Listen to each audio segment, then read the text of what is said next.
إن الحمد لله نحمده ونستعينه ونستغفره ونعوذ بالله من شرور أنفسنا ومن سيئات أعمالنا من يهده الله فلا مضل له ومن يضلله فلا هادي له وأشهد أن لا إله إلا الله وحده لا شريك له وأشهد أن محمدا عبده ورسوله يا أيها الذين آمنوا اتقوا الله حق تقاته ولا تموتن إلا وأنتم مسلمون يا أيها الناس اتقوا ربكم الذي خلقكم من نفس واحدة وخلق منها زوجها وبث منهما رجالا كثيرا ونساء واتقوا الله الذي تساءلون به والأرحام إن الله كان عليكم رقيبا يا أيها الذين آمنوا اتقوا الله وقولوا قولا سديدا يصلح لكم أعمالكم ويغفر لكم ذنوبكم ومن يطع الله ورسوله فقد فاز فوزا عظيما أما بعد فإن أصدق الحديث كتاب الله وأحسن الهدي هدي محمد صلى الله عليه وسلم وشر الأمور محدثاتها وكل محدثة بدعة وكل بدعة ضلالة وكل ضلالة في النار أو كما قال عليه الصلاة والسلام. சர்வ புகழும் புகழ்ச்சியும் எல்லாம் வல்ல அல்லாஹ்வுக்கு சுப்ஹானஹு வ தஆலாவுக்கு உரித்தாகட்டும்.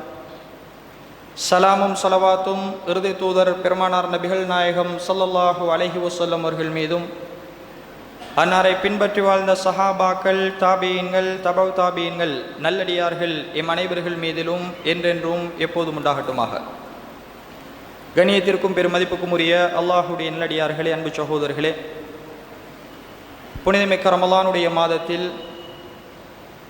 முதலாவது ஜும்மாவுடைய தினத்தை சந்திக்கிற பாக்கியத்தை அல்லாஹ் ரப்புல் ஆலமீன் எனக்கும் உங்களுக்கும் தந்திருக்கிறார்.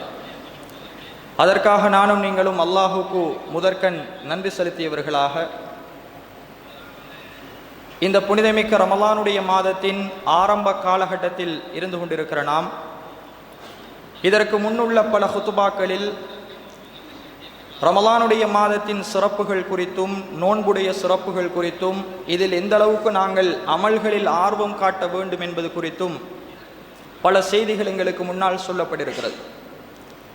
இன்று இந்த குத்துபா பிரசங்கத்தின் ஊடாக கண்ணியத்துக்குரிய சகோதரர்களே, அல்லாஹுடைய நல்லடியார்களே, ஐம்பெரும் கடமைகளில் ஒரு கடமையாகிய நோன்பு என்கிற இபாதத் குறித்து எங்களில் பலருக்கும் பல சந்தேகங்களும் பல சட்ட பிரச்சனைகளும் தொடராக இருந்து வருவதை நாங்கள் பார்க்கிறோம்.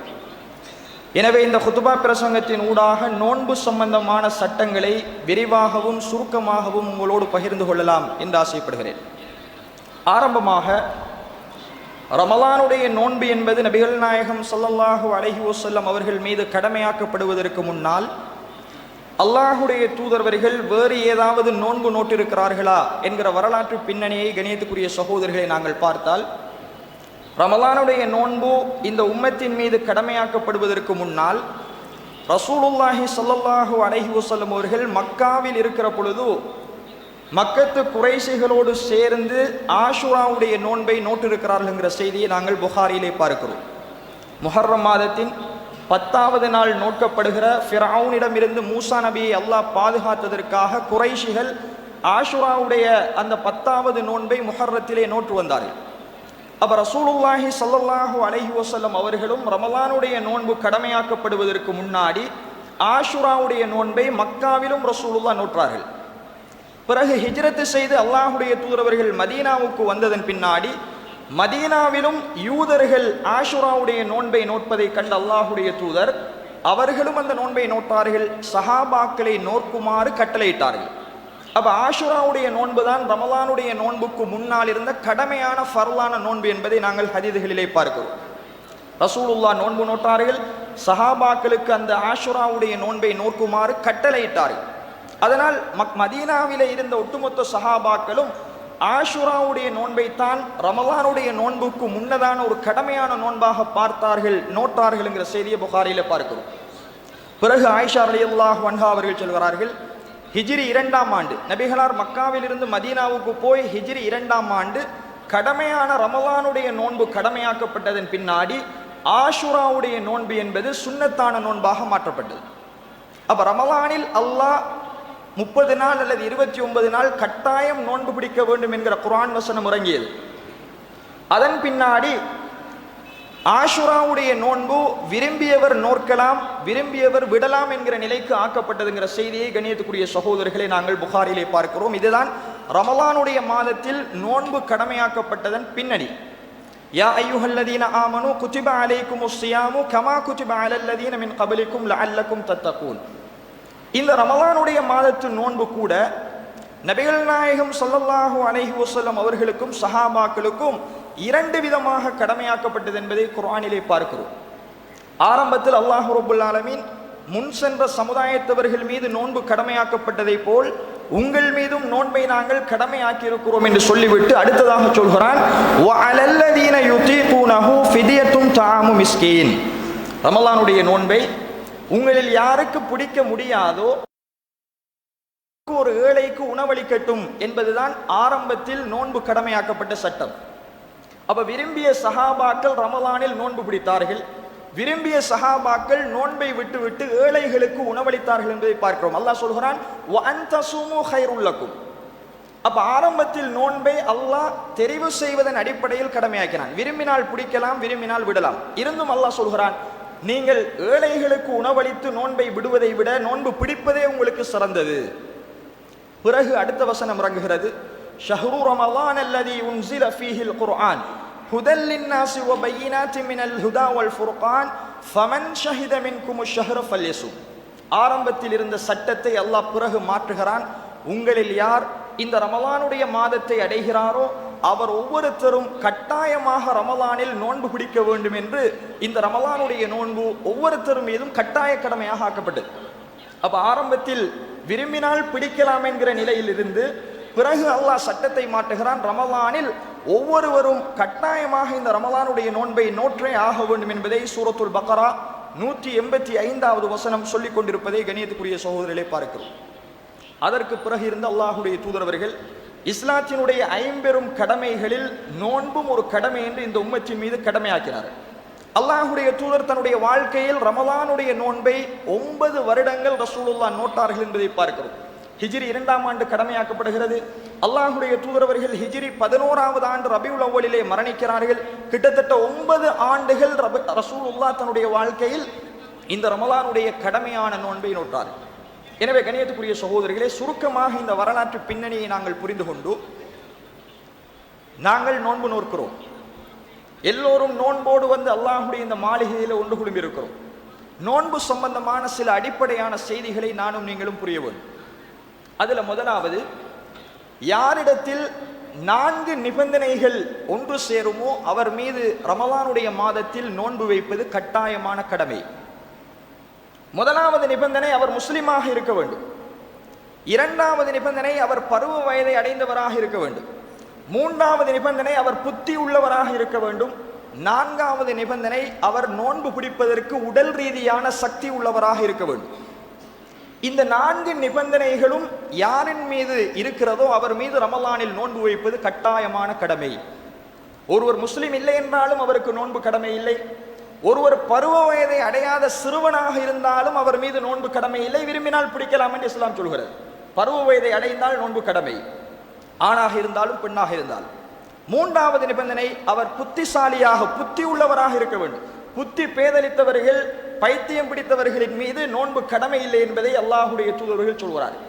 எனவே கண்ணியத்துக்குரிய சகோதரிகளே, இந்த 3 நிபந்தனையோடு சேர்த்து 4வது நிபந்தனை, அவர் நோயாளி இல்லாமல் நோன்பு பிடிப்பதற்கான குதிரத்தோடு சக்தியோடு இருந்தால் அவர் மீதும் நோன்பு கடமை. அப்ப இந்த 4 நிபந்தனைகளில் ஒரு நிபந்தனை இல்லாமல் போனாலும் நோன்பு கடமையாகாது. ஆனால் இந்த 4 நிபந்தனைகளும் ஒருவர் மீது கடமையாகி அவர் நோன்பு நோக்காமல் விட்டால் அவர் மிக பெரும் ஒரு பாவி என்பதை இஸ்லாம் அடையாளப்படுத்துவதை பார்க்கிறோம். அல்லாஹு தஆலா ரசூலுல்லாஹி ஸல்லல்லாஹு அலைஹி வஸல்லம் அவர்கள் மூலமாக இந்த கடமையான நோன்பை கூட சிலருக்கு விதிவிலக்கு அளித்திருக்கிறார். அதை நாம் தொடராக பார்க்க இருக்கிறோம். இன்னார் ரமலானில் நோன்பு நோற்பதை விட்டும் விதிவிலக்கு அளிக்கப்பட்டவர்கள் என்பது குர்ஆன் ஹதீஸில் நிரூபிக்கப்பட்டிருக்கிறது. இவர்கள் அல்லாமல் நான் சொன்ன இந்த 4 நிபந்தனைகளும் ஒன்று சேருகிற ஒருவர் நோன்பை எந்த காரணத்திற்காகவும் விடுவதற்கு இஸ்லாத்தில் எந்த அனுமதியும் இல்லை. அதுல 2 சாராரை நாம் பார்க்கலாம். ஒன்று, கண்ணியத்துக்குரிய சகோதரர்களை, ஒருவர் நோன்பு என்கிற இபாதத் இஸ்லாத்தில் இல்லை என்று மறுப்பாராக இருந்தால் அவருக்கு இஸ்லாம் காஃபிர் முர்த்தத் என்கிற பட்டத்தை கொடுக்கிறது. தொழுகை இல்லை, நோன்பு இல்லை, முஸ்லீமாக இருந்தால் போதும், எதையும் செய்ய தேவையில்லை என்று ஒருவர் மறுப்பாராக இருந்தால் அவர் காஃபிர். அதே நேரம் ஒருவர் முஸ்லீமாக இருந்து நோன்பு என்பது கடமையான இபாதத்து தான் என்பதை அறிந்திருந்தும் பொடுபோக்காக ரமலானில் நோன்பு நோற்காமல் விட்டால், அசட்டையாக அலட்சியமாக ரமலானில் நோன்பு நோற்காமல் விட்டால், அல்லது தன்னுடைய தொழிலை காரணம் காட்டி ஒருவர் நோன்பு நோற்காமல் விடுவாராக இருந்தால் அவர் மிக பெரும் பாவத்தை செய்கிறார் என்பதில் எந்த அறிஞர்களுக்கு இடையிலும் மாற்று கருத்தில்லை. அவர் பெரும் பாவி. அவருக்கான பரிகாரம் என்ன தெரியுமா? அவர் அல்லாஹ்விடத்தில் தௌபா செய்து மீள வேண்டும். விட்ட 30 நோன்புகளையும் அவர் கலா செய்ய வேண்டும். அடுத்த வருஷத்துக்குள்ள கலா செய்யணும். இது நான் சொன்ன இந்த நிபந்தனைகள் ஒன்று சேர்ந்து ஒருவர் வேண்டும் என்றே நோன்பை விடுவது. இவருக்கு இஸ்லாம், இவர் மிக பெரும் பாவி, இவர் அல்லாஹ்விடத்தில் பாவியாகவே எழுப்பப்படுவார், நோன்பை விட்டதற்காக தண்டனை செய்யப்படுவார் என்பதை பார்க்கும். எனவே கண்ணியத்துக்குரிய சகோதரர்களே, ஒருவர் நான் கடல் தொழிலுக்கு போகிறேன் என்று நோன்பை விட முடியாது. புத்தி உள்ளவர், முஸ்லிமாக இருக்கக்கூடியவர், பருவ வயதை அடைந்தவர், உடலில் சக்தி உள்ளவர், தொழிலை காரணம் காட்டி நோன்பை விடக்கூடாது. நான் மேசன் வேலை செய்கிறேன், ஓடாவி வேலை செய்கிறேன், நான் வெயிலில் வேலை செய்கிறேன், என்ன காரணம் ஒருவர் சொன்னாலும் அவர் தன்னுடைய தொழிலை விடுமாறு தான் இஸ்லாம் சொல்லுகிறதே ஒழிய அவர் கடமையான இந்த நோன்பை விடக்கூடாது. அப்படி நோன்பை ஒருவர் விடுவதாக இருந்தால் அல்லாஹுடைய திருமறை குர்ஆன் ஒரு சிலருக்கு மட்டும் அனுமதி அளித்திருப்பதை கண்ணியத்துக்குரிய சகோதரர்களை நாங்கள் பார்க்கிறோம். நோன்பை விடுவதற்கு அனுமதி அளிக்கப்பட்டவர்கள் யார்? அல்லாஹு தஆலா குர்ஆனிலே மிக தெளிவாக சொல்கிறான், ஃபமன் கான மின்கும் மரீலன் அவ் அலா சஃபரின் ஃபஇத்தத்து மின் ஐயாமின் உஹர். நோன்பை ரமலானுடைய மாதத்தில் நோன்பு கடமை எங்கள் மீது, ஆனால் ஒரு சிலருக்கு அல்லாஹ் விதிவிலக்கு அளிக்கிறான். இன்னென்ன காரணங்கள் இருந்தால் அவர்கள் நோன்பை விடலாம்.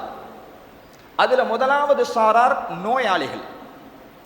நோயாளிகளை பொறுத்த வரைக்கும் 2 விதமான நோயாளிகளை நாங்க பார்க்கலாம். ஒரு சாரார் நோய் வரும், ஒரு சில தினங்களில் அந்த நோய் குணமாகிவிடும்.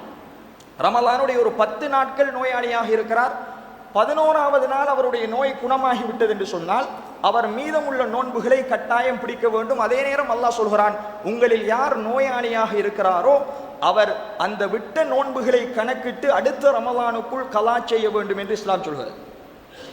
அப்ப நோய் குணமாக கூடிய ஒருவர், கண்ணியத்துக்குரிய சகோதரிகளே, நோய் உள்ள நேரத்தில் மட்டும் ரமலானுடைய நோன்பை விடலாம். பிறகு அவர் அந்த நோன்பை எண்ணி கணக்கிட்டு எத்தனையை விட்டாரோ அத்தனையையும் அவர் கலா செய்ய வேண்டும், அடுத்த ரமலானுக்குள் கலா செய்யும். இது ஒருவருக்கு நோய் ஏற்பட்டு குணமானால். அதே நேரம் இன்னும் ஒரு நோயாளி இருக்கிறார், தொடர் நோயாளி. இந்த ரமலானிலும் அவருக்கு நோய் குணமாகாது, அடுத்த நோன்பிலும் அவருக்கு நோய் குணமாகாது. சில நோயாளிகளை நாங்கள் பார்க்கிறோம், அவருடைய உடல் நோயினாலே பலகீனப்பட்டு அவர் தொடர்ந்து நோயாளியாக இருக்கக்கூடியவர். கிட்னியை இழந்த சில சகோதரர்களை நாங்கள் பார்க்கிறோம். அல்லாஹ் பாதுகாக்க வேண்டும். அவர்கள் தொடர்ந்து சிகிச்சை செய்ய வேண்டிய ஒரு நிலையில் இருப்பார்கள். கேன்சர்ங்கிற நோயினால் பாதிக்கப்பட்டவர்கள் தொடர்ந்து அவர்கள் தங்களுடைய வாழ்க்கையில் மாத்திரைகளையும் மருந்துகளையும் சாப்பிட வேண்டிய நிலையில் இருப்பார்கள். இப்படி கண்ணியத்துக்குரிய சகோதரர்களே, ஒருவர் ஒரு ஆணோ பெண்ணோ தொடர் நோயாளிகளாக இருந்தால் அவர்கள் மீது ரமலானுடைய நோன்பு கடமை இல்லை. அவர்களுக்கு இஸ்லாம் விதிவிலக்கு அளிக்கிறது. இவர்கள் மீண்டும் கலா செய்ய வேண்டுமா, உணவளிக்க வேண்டுமா என்பது அறிஞர்களுக்கு இடையில் கருத்து வேறுபாடான அம்சமாக இருந்தாலும் லா யுகல்லிஃபுல்லாஹு நஃப்ஸன் இல்லா உஸ்ஆஹா, எந்த ஒரு ஆத்மாவையும் அதன் சக்திக்கு மீறி அல்லாஹ் சோதிக்க மாட்டான் என்று குர்ஆனிலே சொல்கிறான். எனவே ஒருவர் தொடர் நோயாளியாக இருப்பது என்பது அவராக விரும்பி செய்வதல்ல, அவர் அப்படியான ஒரு நோய்க்குள் ஆள்படுத்தப்பட்டு விட்டார். எனவே அவர் மீது நோன்பை விடுவதில் எந்த குற்றமும் இல்லை, அவர் மீது எந்த பரிகாரத்தையும் இஸ்லாம் சொல்லல. ஆனால் சில சஹாபாக்கள் ஃபத்வா கொடுத்திருக்கிறார்கள், தொடர் நோயாளியாக இருக்கிற ஒருவர் தன்னுடைய மன திருப்திக்காக ஒரு நோன்புக்கு ஒரு ஏழைக்கு உணவளித்தால் போதுமானது. 30 நோன்புக்கும் 30 ஏழைகளுக்கு அவர் உணவளிப்பது அவருக்கு பேணுதலாகும் என்பது சஹாபாக்களுடைய ஃபத்வா. குர்ஆனிலோ ஹதீஸிலோ நேரடியான ஆதாரம் இல்லை. சஹாபாக்கள் ஃபத்வா கொடுக்கிறார்கள், தொடர் நோயாளியாக இருப்பவர் தன்னுடைய நோன்பை கணக்கிட்டு 29 நோன்போ அல்லது 30 நோன்போ அவர் ஏழைகளுக்கு உணவளிப்பது அவருடைய ஒரு மன திருப்தியாக இருக்கும் என்பது சஹாபாக்களுடைய ஃபத்வா. எனவே கண்ணியத்துக்குரிய சகோதரர்களே, நோயாளிகள் நோன்பை விடுவதற்கு இஸ்லாம் விதிவிலக்கு அளிக்கிறது. இரண்டாவது சாரார் பிரயாணிகள். ஒருவர் பிரயாணத்தில் ரமலானுடைய மாதத்தில் ஈடுபடுவாராக இருந்தால் அவரும் நோன்பை விடுவதற்கு இஸ்லாம் அவருக்கு அனுமதி அளிக்கிறது. ஆனால் அவரும் என்ன செய்ய வேண்டும்? ரமலானை முடித்ததன் பின்னாடி விட்ட நோன்புகளை கணக்கிட்டு நோக்கணும். ஒருவர் பயணம் செய்கிறார், 5 நோன்புகளை விடுகிறார் என்றால் அவர் அடுத்த ரமலானை அடைவதற்குள் அந்த 5 நோன்புகளையும் கலா செய்ய வேண்டும் என்று அல்லாஹுடைய குர்ஆனிலே அல்லாஹ் சொல்கிறார். எனவே பிரயாணிகளை பொறுத்தவரைக்கும் அவர்களுக்கு ஒரு தெரிவு இருக்கிறது. அவர் பிரயாணத்தில் விரும்பினால் நோன்போடு பிரயாணம் செய்யலாம், அவருக்கு முழுமையான கூலி கிடைக்கும். இன்றுள்ள பிரயாணங்களை பொறுத்தவரைக்கும் ஏசி பஸ்ஸுகளில், ஏசி வாகனங்களில் எந்த சிரமமும் இல்லாமல் நான் நோன்போடு பயணிப்பது எனக்கு முடியும் என்று ஒருவர் கருதினால் அவர் தாராளமாக நோன்பு நோற்றுக்கொண்டு பிரயாணிக்கலாம். இல்லை, அல்லாஹ் தந்த சலுகையை நான் பயன்படுத்த போகிறேன், நோன்பை விட்டுவிட்டு இன்னும் ஒரு நாளில் அதை கலா செய்ய போகிறேன் என்று விரும்பினாலும் அவர் நோன்பை விடுவதற்கும் இஸ்லாம் அனுமதி அளிக்கிறது. உங்களில் யார் பிரயாணியாகவோ நோயாளியாகவோ இருக்கிறாரோ அவர் இன்னும் ஒரு நாளில் அந்த நோன்பை கணக்கிட்டுக் கொள்ளட்டும் என்று அல்லாஹ் திருமறையிலே சொல்கிறார். அவர் பிரயாணி, நோயாளி, நோன்பிலிருந்து விதிவிலக்கு அளிக்கப்பட்டவர்கள். 3வது 4வது சாரார் மாதவிலக்கு ஏற்பட்ட பெண்கள், அதே நேரம் நிஃபாசுடைய இரத்த போக்கை அடைந்த பெண்கள். இவர்கள் மீதும் இஸ்லாம் நோன்பு கடமையை விதிவிலக்கு அளித்திருக்கிறது. ஒரு பெண் ரமலானுடைய மாதத்தில் மாதவிலக்குக்கு உட்பட்டு விட்டாள் என்று சொன்னால் அவள் நோன்பு நோக்கக்கூடாது. அவள் சுத்தமாகும் வரைக்கும் நோன்பு நோக்கக்கூடாது. ஒரு பெண் பிள்ளை பேற்றுக்கு பிறகு நிஃபாசுடைய இரத்த போக்குக்கு ரமலானுடைய மாதத்தில் உட்படுவாளாக இருந்தால் அவளும் அந்த இரத்த போக்கு நிற்கும் வரைக்கும் நோன்பு நோக்க கூடாது என்று இஸ்லாம் சொல்கிறது. ஆனால் அவர்களும் விட்ட நோன்பை கணக்கிட்டு இன்னும் ஒரு நாளில் நோற்றுக்கொள்ள வேண்டும் என்பதை ஆயிஷா ரலியல்லாஹு அன்ஹா அவர்கள் சொல்கிறார்கள். நாங்கள் ரமலானுடைய மாதத்தில் விட்ட நோன்புகளை கலா செய்வதற்கு ஏவப்பட்டோம், தொழுகைகளை கலா செய்வதற்கு ஏவப்படவில்லை என்று ஆயிஷா நாயகி சொன்னார். அப்ப ரமலானில் மாதவிலக்குள்ள ஒரு பெண் நோன்பை விட்டால், நிஃபாசுடைய இரத்த போக்கு உள்ள பெண் நோன்பை விட்டால் எத்தனை நோன்புகளை விடுகிறாளோ அத்தனை நோன்புகளையும் அந்த பெண் கணக்கிட்டு ரமலானுக்கு அடுத்த ரமலானுக்கு இடையில் கலா செய்ய வேண்டும் என்கிற சட்டத்தை கணியத்துக்குரிய சகோதரிகளை நாங்கள் பார்க்கிறோம். இதுவும் நோன்பிலிருந்து விதிவிலக்கு அளிக்கப்பட்ட சாரார். அடுத்தது எனக்கும் உங்களுக்கும் அதிகம் கேள்வி இருக்கக்கூடிய ஒரு மசலா, கர்ப்பிணி தாய்மார், அதே மாதிரி பாலூட்டும் தாய்மார். இவர்கள் மீது ரமலானுடைய நோன்பு கடமையா? இவர்கள் நோன்பு நோக்க வேண்டுமா? அல்லது இவர்கள் நோன்பை விட்டால் மீண்டும் கலா செய்ய வேண்டுமா அல்லது ஃபிதியா கொடுக்க வேண்டுமா என்பதில் பல கருத்து வேறுபாடுகள் அறிஞர்களுக்கு மத்தியில் இருப்பதை பார்க்கிறோம்.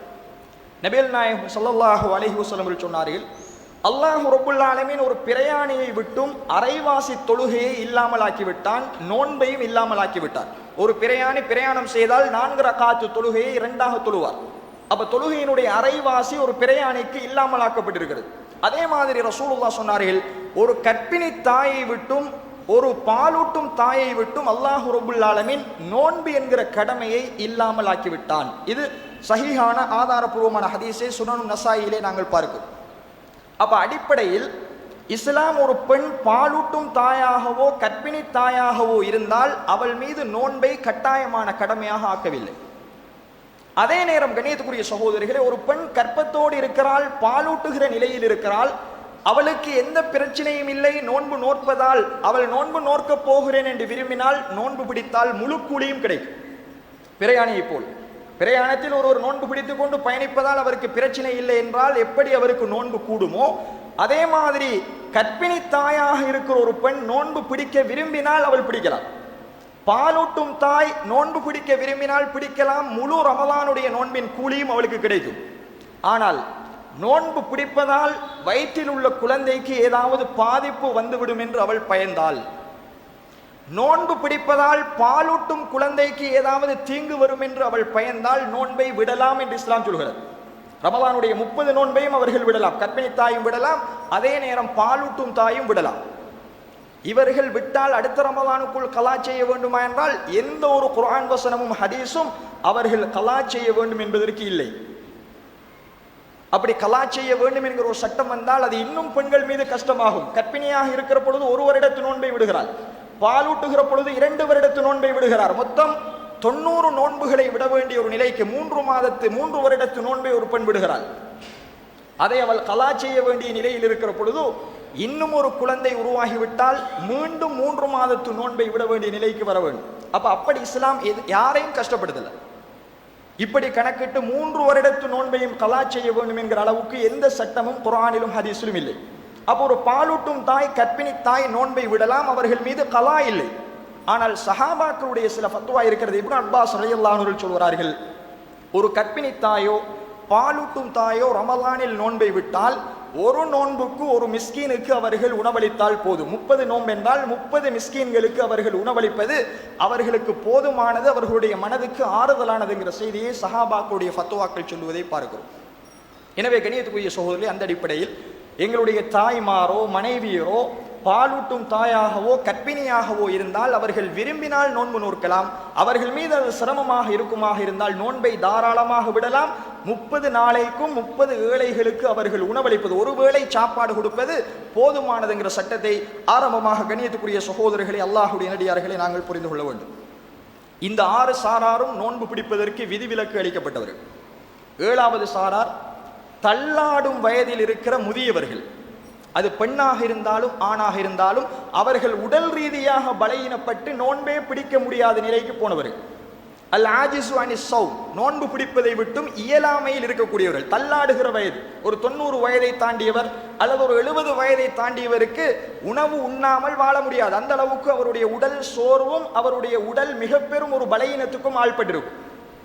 இவர்கள் மீதும் இஸ்லாம் எந்த விதமான கடமையையும் நோன்பில் விதிக்கவில்லை. அவர் நோன்பை 30ஐயும் விடலாம். அவர் மீது ஃபிதியா கொடுக்க வேண்டும் என்றோ அல்லது அவருக்காக யாராவது நோன்பு பிடிக்க வேண்டும் என்கிற எந்த சட்டமும் இஸ்லாத்தில் சொல்லப்படலை. இது வயது முதிர்ந்த தள்ளாடுகிற வயதை அடைகிறவர்களுக்கு இஸ்லாம் சொல்லக்கூடிய சட்டம். அதே நேரம் சில சஹாபாக்கள் ஃபத்வா கொடுக்கிறார்கள், வயது முதிர்ந்த ஒருவரும் விடுகிற நோன்புக்கு கணக்கிட்டு ஏழைகளுக்கு 30 நாளைக்கு 30 உணவை கொடுப்பது அவருக்கு பேணுதலானது என்பதை பார்க்கிறோம். எனவே எங்களுடைய தாயோ எங்களுடைய தந்தையோ தள்ளாடுகிற வயதிலிருந்து அவர்கள் நோன்பை விட்டால் கண்ணியத்துக்குரிய சகோதரர்களை, அவர்களுக்காக நாங்கள் ஒரு நோன்பு வீதம் ஒரு ஏழைக்கு உணவளித்தால் போதுமானது. ஒரு வேளை சாப்பாட்டை 30 நோன்புக்கும் நாங்கள் கணக்கிட்டு கொடுக்க வேண்டும் என்கிற சட்டத்தை நாங்கள் பார்க்கிறோம். எனவே கண்ணியத்துக்குரிய சகோதரர்களே, அல்லாஹ்வுடைய நல்லடியார்களே, இவ்வளவு பேரும் இஸ்லாத்தில் நோன்பு பிடிக்காமல் இருப்பதற்கு விதிவிலக்கு அளிக்கப்பட்டவர்கள் என்பதை குர்ஆனும் சுன்னாவும் எங்களுக்கு சொல்கிறது. இந்த சாரார்கள் தவிர்த்து வேறு யாரும் நோன்பை எந்த காரணத்திற்காகவும் விடக்கூடாது. இதுதான் மார்க்கம் அனுமதித்த காரணங்கள். பிரயாணம், நோயாளி, பாலூட்டும் தாய், கர்ப்பிணி தாய், நிஃபாசுடைய பெண், ஹைலுடைய மாதவிலக்குள்ள பெண், இவ்வளவு பேருக்கும் தான் இஸ்லாம் விதிவிலக்கு அளிக்கிறது. நோன்பை விடலாம். சிலருக்கு கலா செய்யுமாறு சொல்கிறது, சிலருக்கு ஃபிதியா கொடுக்குமாறு சொல்கிறது, சிலருக்கு எந்த கடமையும் இஸ்லாம் வைக்கவில்லை. இது போக எந்த காரணமும் இல்லாமல் ஒரு முஸ்லிம் நோன்பை விடுவது என்பது பெரும் பாவம். அவர் தௌபா செய்ய வேண்டும். விட்ட நோன்புகளை கணக்கிட்டு அவர் உடனடியாக அந்த நோன்பை அடுத்த ரமலானுக்குள் நோக்க வேண்டும் என்பதை இஸ்லாம் வலியுறுத்துவதை கண்ணியத்துக்குரிய சகோதரர்களை பார்க்கிறோம். இது இஸ்லாம் நோன்பிலிருந்து விதிவிலக்கு அளிக்கக்கூடிய சாரார். இரண்டாவதாக ஒரு பகுதி இருக்கிறது, நாம் புரிந்து கொள்ள வேண்டிய மிக முக்கியமான பகுதி. நோன்போடு இருக்கிற ஒரு நோன்பாளி என்னென்ன காரியங்களில் ஈடுபட்டால் அவருடைய நோன்பு முறியும், இதுவும் நாம் புரிந்து கொள்ள வேண்டிய மிக முக்கியமான பகுதி. இதில் தான் எங்களில் அதிகமானவர்களிடத்தில் பல கேள்விகள் இருப்பதை நாங்கள் பார்க்கிறோம். அதை சுருக்கமாக சொல்லலாம் என நினைக்கிறேன். முதலாவது கண்ணியத்துக்குரிய சகோதரர்களே, நோன்போடு இருக்கிற ஒருவர் அறிந்து கொண்டே உண்ணுவார் பருகுவார் என்றால் அவருடைய நோன்பு முறியும். ஒருவருக்கு நல்லா விளங்குது, நான் நோன்போடு இருக்கிறேன், தண்ணி குடித்தால் நோன்பு முறியும் என்று சுய நினைவோடு தெரிந்து கொண்டே ஒருவர் தண்ணி குடித்தாலோ அல்லது உணவை உட்கொண்டாலோ அல்லது இந்த ரெண்டுக்கும் சமனான எந்த காரியத்தில் ஈடுபட்டாலோ, ஒருவர் சாப்பிடவும் இல்லை குடிக்கவும் இல்லை, ஆனால் குளுக்கோஸை அவர் சேலனாக போடுகிறார், அது சாப்பிடுவதற்கும் குடிப்பதற்கும் சமன். சாப்பிட்டால் குடித்தால் உடம்பில் எந்த ஆரோக்கியம் ஏற்படுமோ அது அவர் சேலன் பாய்ச்சினாலும் அவருடைய உடம்பில் நடக்கும் என்றால் அதுவும் ஹராமாக்கப்பட்டிருக்கிறது. அப்போ உண்ணுதல் பருகுதலுக்கு ஒப்பான அம்சங்கள் அனைத்தும் தடுக்கப்பட்டிருக்கிறது. அப்போ ஒரு சுய நினைவோடு சாப்பிட்டாலோ உண்டாலோ அவருடைய நோன்பு பாத்திலாகும், நோன்பு முறிந்துவிடும். அவர் மீண்டும் அந்த நோன்பை கலா செய்ய வேண்டும் என்பதை பார்க்கிறோம். அதே நேரம் ரசூலுல்லாஹி ஸல்லல்லாஹு அலைஹி வஸல்லம் அவர்கள் இன்னும் ஒரு செய்தியை எங்களுக்கு சொல்கிறார்கள். மன் நஸிய வஹுவ ஸாயிமுன் ஃபஅகல அவ் ஷரிப ஃபல்யுதிம்ம ஸௌமஹு. யார் ஒருவர் தான் நோன்பாளியாக இருக்கிற நிலையில் மறந்து போய் உண்ணுகிறாரோ பருகுகிறாரோ அவருடைய நோன்பு முறியாது என்று ரசூலுல்லாஹ் சொன்னார். ஒருவர் நோன்பாளியாக இருக்கிறார், தான் நோன்போடு இருக்கிறேன் என்பதை மறந்து விட்டார், மறதியில் ஒருவர் உண்டு விட்டார், எதையோ சாப்பிட்டு விட்டார், அதே நேரம் எதையோ குடித்து விட்டார் என்று சொன்னால் அவருடைய நோன்பு முறியாது. அவர் தன்னுடைய நோன்பை கண்டினியூ பண்ணட்டும், தொடரட்டும் என்று ரசூலுல்லாஹி ஸல்லல்லாஹு அலைஹி வஸல்லம் அவர்கள் சொன்ன செய்தியை முஸ்லிம் கிரந்தத்திலே பார்க்கிறோம். அதே நேரம் ஒருவர் சாப்பிட்டு கொண்டிருக்கிற பொழுதுதான் நினைப்பு வருகிறது நான் நோன்பாளி என்று சொன்னால் அதற்கு பிறகு எதையும் அவர் தன்னுடைய தொண்டைக்கு கீழால் இறக்கக்கூடாது, அப்படியே அதை அவர் துப்பிவிட வேண்டும். சாப்பிட்டதை கையை ஓட்டி அவர் சத்தி எடுக்க வேண்டும் என்கிற அளவுக்கு இஸ்லாம் கஷ்டப்படுதில்லை. சாப்பிட்டது போக நினைவுக்கு வந்தவுடன் வாய்க்குள் இருக்கிற எல்லா சாப்பாட்டையும் அவர் துப்ப வேண்டும். அதுக்கு பிறகு எதையாவது சாப்பிட்டால், நான் நோன்பாளி என்பது நினைவுக்கு வந்ததன் பிறகு ஒருவர் சாப்பிட்டால் நோன்பு முறியும். அப்படி இல்லாமல் ஒருவர் மறதியில் சாப்பிட்டால் அவருடைய நோன்பு முடியாது, மறதியில் குடித்தால் நோன்பு முடியாது. ரசூலுல்லாஹி ஸல்லல்லாஹு அலைஹி வஸல்லம் அவர்கள் சொன்னார்கள், ஃபஇன்னமா அத்அஹமுல்லாஹு வஷகாஹு, அல்லாஹ் அவருக்கு உணவளித்திருக்கிறான், தாகத்துக்கு தண்ணீர் புகட்டிருக்கிறான் என்று ரசூலுல்லாஹ் சொன்னார்கள். எனவே நாங்கள் மறதியில் சாப்பிடுவது குடிப்பது என்பது அல்லாஹ் எங்களுக்கு தருகிற ரிஸ்க். அதே நேரம் நோன்பில் ஒருவர் சாப்பிடுவதையோ குடிப்பதையோ கண்டால் நாங்கள் அவருக்கு நோன்பை ஞாபகம் ஊட்ட வேண்டும். மறதியில் செய்கிறார், தஆவனு அலல் பிர்ரி வத்தக்வா, நன்மையான தக்வாவான காரியங்களில் ஒருவருக்கு ஒருவர் உதவியாக இருங்கள் என்கிற அடிப்படையில் அவருக்கு நீங்கள் நோன்பு இல்லையா என்று ஞாபகம் ஊட்டுவது ஏனைய முஸ்லிம்கள் மீது கடமை. எனவே கண்ணியத்துக்குரிய சகோதரர்களே, அந்த செய்தியை நாங்கள் புரிந்து கொள்ள வேண்டும். எனவே ஒருவர் நோன்பாளியாக இருக்கிற நிலையில் தெரிந்து கொண்டு சாப்பிட்டால் உண்டால் அதற்கு ஒப்பான காரியங்களில் ஈடுபட்டால் நோன்பு முடியும். அவர் அந்த நோன்பை அடுத்த ரமலானுக்குள் கலா செய்ய வேண்டும். இரண்டாவது சாரார் யார் என்று கேட்டால், வுது செய்கிற பொழுது நாங்கள் நாசுக்கு தண்ணீர் செலுத்துவோம். தண்ணீரை மூக்குக்குள்ள இழுத்து நாசு வரைக்கும் இழுத்து மீண்டும் அதை சீறி விட வேண்டும் என்பது வுது செய்கிற தொழுகையாளிகளுக்காக இஸ்லாம் சொல்லக்கூடிய ஒரு சட்டம். நாசுக்கு தண்ணீர் செலுத்துதல். இந்த வேளையில் ரசூலுல்லாஹி ஸல்லல்லாஹு அலைஹி வஸல்லம் சொன்னார்கள், வபாலி ஃபில் இஸ்தின்ஷாகி இல்லா அன் தகூன ஸாயிமன், நீ நாசுக்குள் நன்றாக தண்ணீரை உள்வாங்கி மீண்டும் சீறிக்கொள், நீ நோன்பாளியாக இருந்தால் அவ்வாறு செய்ய வேண்டாம் என்று ரசூலுல்லாஹ் சொன்னார். அப்போ ஒரு நோன்பாளி தொழுகைக்காக வுது செய்கிற நேரத்தில் நாசுக்குள் தண்ணீரை செலுத்துகிற பொழுது அவருடைய கட்டுப்பாட்டை மீறி அந்த தண்ணீர் தொண்டைக்குள்ளால் வந்து வயிற்றுக்குள் போகுமாக இருந்தால் அவருடைய நோன்பு முறியும். அதனால ரசூலுல்லாஹ் சொல்கிறார்கள், ஒரு நோன்பாளியாக இருக்கிற நிலையில் ஒருவர் வுது செய்கிற பொழுது அவருடைய இஸ்தின்ஷாக்கை, நாசுக்கு தண்ணீர் செலுத்துவதை அவர் ஒரு கட்டுப்பாட்டோடு வைத்துக் கொள்ளட்டும், அதை ஓவராக செய்ய வேண்டாம் என்று ரசூலுல்லாஹ் தடுத்தார். அப்ப நாசுக்குள்ளால் தண்ணீர் போய் எங்கட தொண்டையை தாண்டினாலும் எங்களுடைய நோன்பு முறியும் என்கிற சட்டத்தை கண்ணியத்துக்குரிய சகோதரிகளை நாங்கள் புரிய வேண்டும். மூன்றாவது, ஒருவர் வேண்டுமென்றே சத்தி எடுக்கிறார், வாந்தி எடுக்கிறார். வேண்டுமென்றே முயற்சித்து ஒருவர் சத்தி வாந்தி எடுப்பாராக இருந்தால், வயிற்றுக்குள் இருப்பதை வெளியேற்றுவாராக இருந்தால் அவருடைய நோன்பு முறியும். ஆனால் ஒருவர் எதர்ச்சையாக நோயின் காரணமாக அல்லது அவரை அறியாமல் ஒருவருக்கு வாந்தி வருமாக இருந்தால் நோன்பு முடியாது, அவர் நோன்பை தொடரலாம். ஒருவர் வேண்டுமென்றே வாந்தி எடுத்தால் அவருடைய நோன்பு முறியும். அதே நேரம் ஒரு பெண் நோன்போடு இருக்கிறாள், ஒரு 15வது நோன்பில் அவள் இருக்கிற பொழுது அவளுக்கு மாதவிடாய் ஏற்பட்டாலும் நோன்பு முறிந்துவிடும், நிஃபாஸ் ஏற்பட்டாலும் நோன்பு முறிந்துவிடும். அவள் மீதமுள்ள நோன்புகளை விட்டுவிட்டு கணக்கு பார்த்து அடுத்த நாளில் நோன்பை கலா செய்ய வேண்டும் என்கிற சட்டத்தை இஸ்லாம் சொல்லுவதை பார்க்கிறோம். அதே நேரம் ஆணாக இருந்தாலும் பெண்ணாக இருந்தாலும் ரமலானில் குடிபானத்தையும் அவர்கள் உண்ணுகிற உணவையும் அவர்களுடைய இச்சையையும் அவர்கள் கட்டுப்படுத்த வேண்டும் என்று இஸ்லாம் சொல்லுது. ஒரு ஆணோ பெண்ணோ நோன்போடு இருக்கிற நிலையில் உள்ளத்தில் தவறான இச்சை கொண்டு அதன் மூலமாக அவர்களுடைய விந்து வெளிப்படுமாக இருந்தால், இந்திரியம் வெளிப்படுமாக இருந்தால் அவர்களுடைய நோன்பு முறியும், அவர்கள் பாவிகள், அவர்கள் தௌபா செய்ய வேண்டும், அந்த நோன்பை கலா செய்ய வேண்டும் என்கிற சட்டத்தை கண்ணியத்துக்குரிய சகோதரிகளை பார்க்கிறோம். அதே நேரம் நோன்பாளியான ஒருவர் தூக்கத்தில் அவருக்கு இஹ்திலாம் ஆகிறது, தூங்குகிறார், எந்த விதமான சிந்தனையும் இல்லை, ஆனால் தூக்கத்தில் அவருக்கு விந்து வெளிப்பட்டால், இந்திரியம் வெளிப்பட்டால் அவருடைய நோன்பு முடியாது. ரசூலுல்லாஹி ஸல்லல்லாஹு அலைஹி வஸல்லம் அவர்கள் அதற்கு தெளிவான செய்தியை சொல்லியிருப்பதை பார்க்கிறோம். அவர் குளித்து கொண்டு தொழலாம், நோன்பை கண்டினியூ பண்ணலாம். தூக்கத்தில் விந்து வெளிப்பட்டவர், இந்திரியம் வெளிப்பட்டவருடைய நோன்பு முடியாது. வேண்டுமென்றே ஒருவர் வெளியிறக்கினால் அவருடைய நோன்பு முடியும்.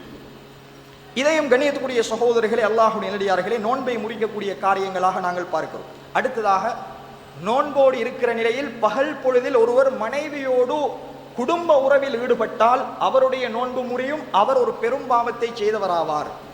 ரசூலுல்லாஹி ஸல்லல்லாஹு அலைஹி வஸல்லம் அவர்கள் அவருக்கு பரிகாரம் சொன்னார்கள். அவருக்கு மட்டும்தான் இஸ்லாத்தில் மிக பெரும் ஒரு பரிகாரம் சொல்லப்பட்டிருக்கிறது.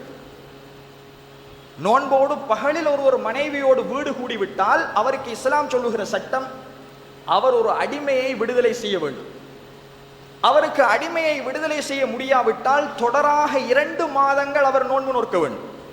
ரமலானை முடித்து அவர் அதற்கான குற்றப்பரிகாரமாக 2 மாதம் 60 நாட்கள் அவர் நோன்பு நோக்க வேண்டும். அதற்கும் அவருக்கு முடியாவிட்டால் இஸ்லாம் சொல்லுகிறது அவர் 60 ஏழைகளுக்கு உணவளிக்கணும். இது ரமலானுடைய பகலில் நோன்போடு இருக்கிற நிலையில் மனைவியோடு குடும்ப உறவில் ஈடுபட்டவருக்கான குற்றப்பரிகாரம். ஒன்று, அடிமையை விடுதலை செய்ய வேண்டும். இரண்டாவது, அவர் 2 மாதங்கள், அதற்கு முடியாவிட்டால் 2 மாதங்கள் தொடர் நோன்பு நோக்க வேண்டும். அதற்கு முடியாவிட்டால் 60 ஏழைகளுக்கு உணவளிக்க வேண்டும் என்கிற சட்டத்தை பார்க்கிறோம். அதனோடு சேர்த்து முறிந்த அந்த நோன்பையும் அவர் கலா செய்ய வேண்டும் என்கிற சட்டம் மிக கடுமையாக சொல்லப்பட்டிருப்பதை பார்க்கிறோம். அதே நேரம் அல்லாஹ் சொல்கிறான், உஹில்ல லக்கும் லைலத்த ஸியாமி ரஃபஸு இலா நிசாய், நீங்கள் நோன்போடு இருக்கிற நிலையில் மட்டும்தான் உங்களுடைய மனைவியோடு சேருவது உங்கள் மீது குற்றம். ஆனால் நோன்புடைய இரவு நேரங்களில் உங்களுடைய மனைவியோடு நீங்கள் குடும்ப உறவில் ஈடுபடுவது உங்கள் மீது ஹலாலாக்கப்பட்டிருக்கிறது என்று அல்லாஹ் சொல்கிறார். எனவே ஒரு நோன்பை துறந்ததன் பின்னாடி அவர் தன்னுடைய மனைவியை எவ்வாறு வேண்டுமானாலும் அனுபவித்துக் கொள்ளலாம், அது அவருக்கு ஹலால் என்பதையும் இஸ்லாம் சேர்த்து சொல்லுவதை கண்ணியத்துக்குரிய சகோதரரை பார்க்கிறோம். அதே நேரம் இதனோடு சம்பந்தப்பட்ட இன்னும் ஒரு பகுதி, நோன்போடு இருக்கிற நிலையில் ஒருவர் தன்னுடைய மனைவியை முத்தமிட்டால் அல்லது மனைவியை கட்டி அணைத்தால் அவருடைய நோன்பு முறியுமா? இது சம்பந்தமாக ஆயிஷா ரலியல்லாஹு அன்ஹா அவர்கள் ஒரு செய்தியை சொல்கிறார்கள். கான நபியு ஸல்லல்லாஹு அலைஹி வஸல்லம் யுகப்பிலு வ யுபாஷிரு வ ஹுவ ஸாயிம், அல்லாஹ்வுடைய தூதர் அவர்கள் நோன்பாளியாக இருக்கிற நிலையில் தன்னுடைய மனைவிக்கு முத்தம் கொடுத்தார்கள், தன்னுடைய மனைவியை கட்டி அணைத்தார்கள் என்கிற செய்தியை புகாரியிலே நாங்கள் பார்க்கிறோம். நபிகளாருடைய அன்பு மனைவி அவர்கள் இந்த செய்தியை அறிவிக்கிறார். இந்த செய்தியில் இன்னும் ஒரு செய்தி சேர்த்து சொல்லப்படுகிறது. நபிகளார் உங்க எல்லோரையும் விட கட்டுப்பாட்டில், தன்னுடைய உள்ளத்தை கட்டுப்படுத்துவதில் மிக வல்லமை வாய்ந்தவர்ங்கிற செய்தியும் சேர்த்து சொல்லப்படுது. அப்போ ஒருவர் நோன்போடு இருக்கிற நிலையில் மனைவியை முத்தமிடுவதோ கட்டி அணைப்பதோ தவறா, நோன்பை முறிக்குமா என்றால் நோன்பை முறிக்காது. எதுவரைக்கும் என்றால் அவரை கடைசியில் அது குடும்ப உறவுக்குள் தள்ளிவிடுமாக இருந்தால் அதை அவர் செய்வதை தவிர்த்து கொள்ளணும். முத்தமிடுவதால், மனைவியை ஒரு நோன்பாளி கட்டி அணைப்பதால் இறுதியில் அவர் உடலுறவுக்கு தள்ளப்படுவாராக இருந்தால் கண்ணியத்துக்குரிய சகோதரர்களே அந்த காரியம் தடுக்கப்படுது. யாரிடத்தில் பேணுதலும் மனக்கட்டுப்பாடும் இருக்கிறதோ அவர் தன்னுடைய மனைவியை முத்தமிடுவதோ கட்டி அணைப்பதோ தவறில்லை என்பதை இந்த ஹதீஸிலிருந்து பார்க்கிறோம். எனவே கண்ணியத்துக்குரிய சகோதரர்களே இதுவும் எங்களுடைய நோன்போடு சம்பந்தப்பட்ட ஒரு செய்தியாக இருப்பதை பார்க்கிறோம். அடுத்ததாக, நோன்பு நோக்கிற ஒரு நோன்பாளி காலை பொழுதை குளிப்பு கடமையான நிலையில் அடைந்தால் அவர் நோன்பு நோக்கலாமா? இதுவும் மிக முக்கியமான ஒரு சப்ஜெக்ட். அல்லாஹ்வுடைய தூதர் ஸல்லல்லாஹு அலைஹி வஸல்லம் அவர்களுடைய மனைவி உம்மு ஸலமா ரலியல்லாஹு அன்ஹா அவரிடத்தில் ஒரு சஹாபி ஒரு செய்தியை கேட்டு அனுப்புகிறார். ஒருவர் காலை பொழுதை அடைகிற பொழுது ஜுனுபாலியாக குளிப்பு கடமையான நிலையில் அவர் காலை பொழுதை அடைந்தால் அவர் நோன்பு நோக்கலாமா என்று கேட்கப்படுகிறது. அப்ப நபிகளாருடைய அன்பு மனைவி அவர்கள் உம்மு ஸலமா ரலியல்லாஹு அன்ஹா அவர்கள் பதில் சொல்கிறார்கள், நபிகளார் நோன்பு நோக்கிற வேளையில் காலை பொழுதை அல்லாஹுடைய தூதரவர்கள் குளிப்பு கடமையான நிலையில் மனைவியோடு குடும்ப உறவில் ஈடுபட்டு குளிப்பு கடமையான நிலையில் காலை பொழுதை அடைவார்கள். ரசூலுல்லாஹ் நோன்பை கண்டினியூ பண்ணுவார்கள், நோன்பு முறியாது. அல்லாஹுடைய தூதரவர்கள் தொழுகைக்காக குளிப்பார்கள் என்கிற செய்தியை பார்க்கிறோம். அப்ப நாங்க சஹருக்கு எழும்புறோம், சஹருடைய நேரத்தில் குளிப்பு கடமையான நிலையில் நாங்கள் சஹரை அடைந்தால் தாராளமாக நாங்கள் சஹர் செய்து நோன்பு நோக்கலாம். நாங்கள் சுபகுடைய தொழுகைக்கு வாரத்துக்கு முன்னாடி குளித்து கொண்டால் போதுமானது, அது நோன்பை முடிக்காது. குளிப்பு கடமை என்பது இரவில் நாங்கள் குளிப்பு கடமையோடு இருப்பது என்பது சஹரில் நாங்கள் நோன்பு வைப்பதை பாழாக்காது, நோன்பை முடிக்காது. எனவே இந்த சட்டமும் தெளிவாக முஸ்லிம் கிரந்தத்தில் பதிவு செய்யப்பட்டிருப்பதை கண்ணியத்துக்குரிய சகோதரர்களை பார்க்கிறோம். அதே நேரம் இவ்வளவுதான், ஒருவர் இந்த காரியங்களில் எல்லாம் ஈடுபட்டால் நோன்பு முறியும். இது அல்லாத சில மசாலாக்கள் இருக்கிறது, அடிக்கடி எங்களிடத்தில் கேட்கப்படுகிற ஒரு கேள்வி, அதையும் சுருக்கமாக சொல்லலாம் என்று நினைக்கிறேன். நோன்போடு இருக்கிற ஒருவர் ஊசி போட்டால் அவருடைய நோன்பு முறியுமா, அல்லது ஒரு சீனி வருத்தம் உள்ள ஒருவர் இன்சுலின் போட்டால் அவருடைய நோன்பு முறியுமா என்பது மிக முக்கியமான ஒரு கேள்வி. கண்ணியத்துக்குரிய சகோதரர்களே, ஊசியில 2 வகையான ஊசி. ஒன்று, ஒருவர் தன்னுடைய உடம்பை ஆரோக்கியமாக எனர்ஜியை கூட்டிக் கொள்வதற்காக ஊசி போடுவாராக இருந்தால் அது சாப்பிடுவதற்கும் பருகுவதற்கும் சமனானது, அந்த ஊசி நோன்பை முறிக்கும். அதே நேரம் ஒருவர் தனக்கு ஏற்பட்ட நோய்க்காக, நோயுடைய நிவாரணத்திற்காக ஊசி போடுவாராக இருந்தால் அந்த ஊசி நோன்பை முறிக்காது. ஒரு நோன்பாளி சீனி வருத்தம் உள்ளவராக இருக்கிறார், டயபெட்டிக் பேஷண்டாக இருக்கிறார், அவர் நோன்போடு இருக்கிற நிலையில் திடீரென்று அவருக்கு சீனி கூடுது குறையுது. இந்த நிலையில் அவர் இன்சுலின் அடிக்க வேண்டிய ஒரு நிலைக்கு தள்ளப்பட்டால் அவர் நோன்போடு இருக்கிற நிலையில் இன்சுலினை ஏற்றுக்கொள்ளலாம், அவருடைய நோன்பு முடியாது. ஏனென்றால் இன்சுலின் என்பது நாங்கள் சாப்பிடுவதோ குடிப்பதோ எங்களுடைய தாகத்தை பசியை போக்குவதோ அல்ல. எங்களுக்கு ஏற்பட்டிருக்கிற அசாதாரண நிலையை சாதாரண நிலைக்கு கொண்டு வருவதற்காக எங்களுடைய உடம்பில் ஏற்றப்படுகிற ஒரு மருந்து, அது நோன்பை முறிக்காது என்பதில் எல்லா அறிஞர்களும் ஒருமித்த கருத்தில் இருப்பதை கண்ணியத்துக்குரிய சகோதரிகளை பார்க்கிறோம். அதே நேரம் ஒரு டெப்லெட்டை போட்டால், தண்ணீரை குடித்து டெப்லெட் போடுகிறார், அது நோன்பை முறிக்கும். ஒருவர் ஊசி போடலாம், அதே நேரம் இன்சுலின் போடலாம், டெப்லெட்டை விழுங்குவாராக இருந்தால் அவருடைய நோன்பு முடியும் என்கிற செய்தியும் நாங்கள் பார்க்கிறோம்.